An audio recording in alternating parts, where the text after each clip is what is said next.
Hey guys, Zach here with multipartstore.com. This is going to be one in a series of video overviews that's going to cover all of the different multi-tools that we carry parts for in our store at multipartstore.com.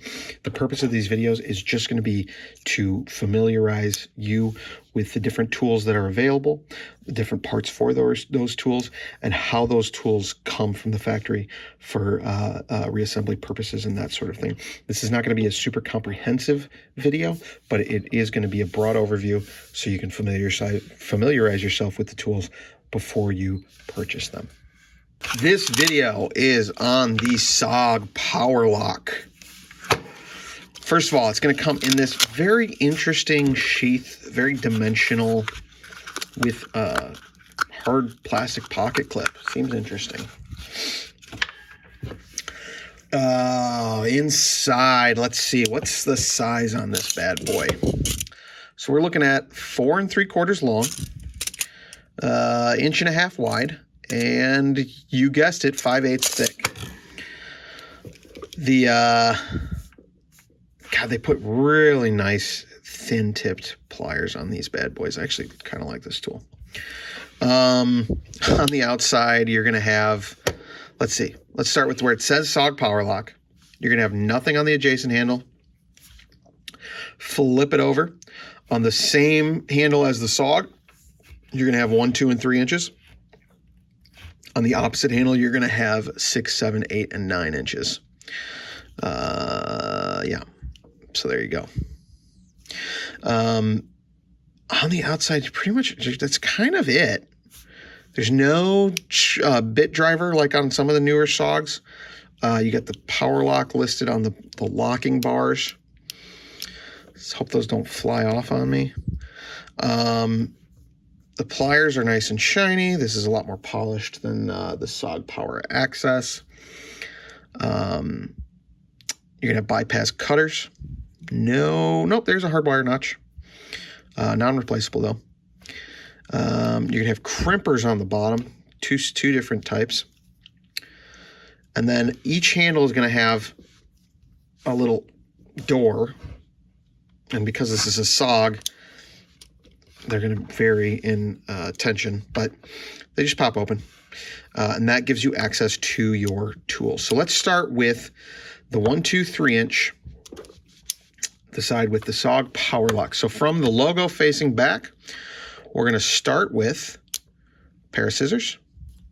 Then you're going to have the 1/4 inch socket driver.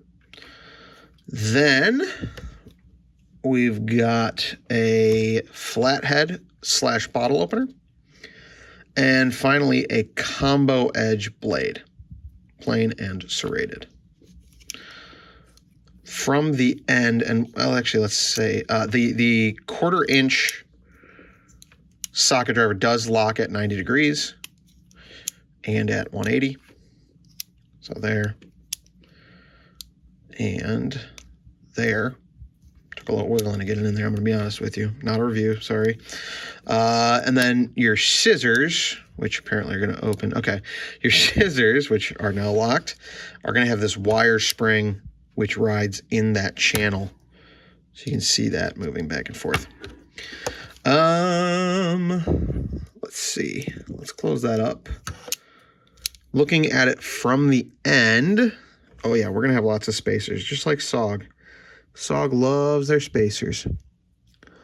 I think we're going to have a spacer on each end, if I'm not mistaken.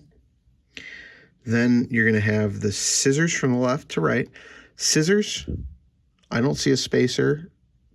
1/4 inch driver, 2 spacers. Then the flathead can opener or bottle opener. Can opener or bottle opener? Bottle opener. Then another spacer, and then the blade. I don't see a spacer on the outsides here. Also, just past the blade, on the 1, 2, 3 inch side, is going to be the lanyard ring.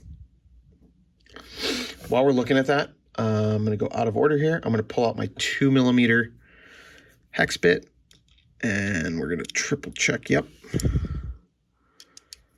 those appear to all be 2mm hex. So that's going to be your bit of choice for all your SOG Powerlock. Actually, both your SOG Powerlock and Power Access. Jumping to the other side handle, let's see, here's the ruler. Working our way back, we are going to have the file with a large flat blade at the end. I like that.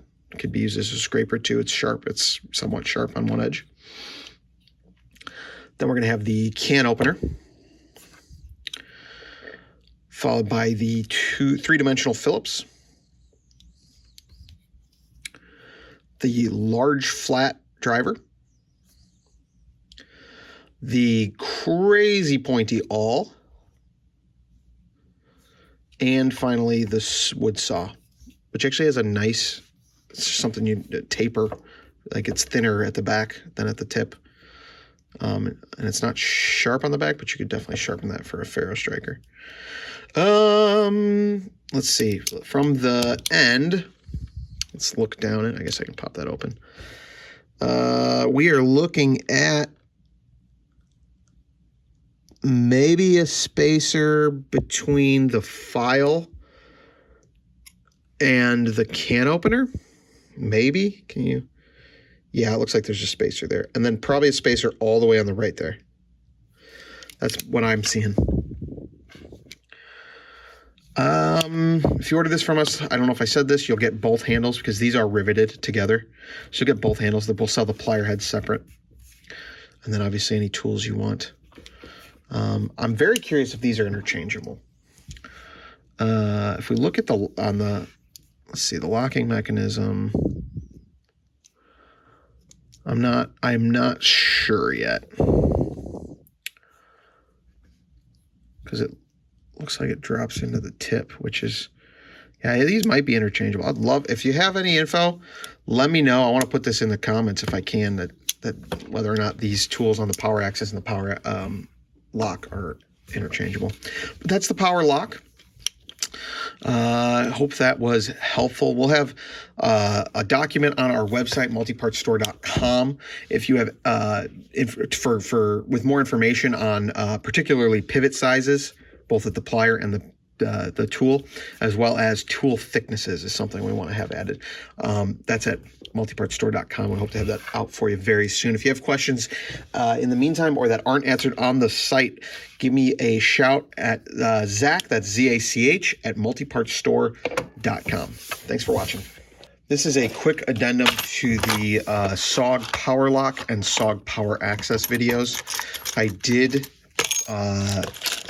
check, and unlike the Gerber lines, the SOG lines are going to have different locking geometry. And while the pivot sizes appear to be the same, I don't know if they did that on camera. Here's that locking geometry again. You can see that they are quite different. And while the pivot sizes appear to be the same, it's actually going to be a little bit bigger on the SOG Power Access. The Power Lock is going to be a little bit smaller pivot size. So they are not going to be directly interchangeable. Of course, if you want to modify and grind your own geometry, that may be possible.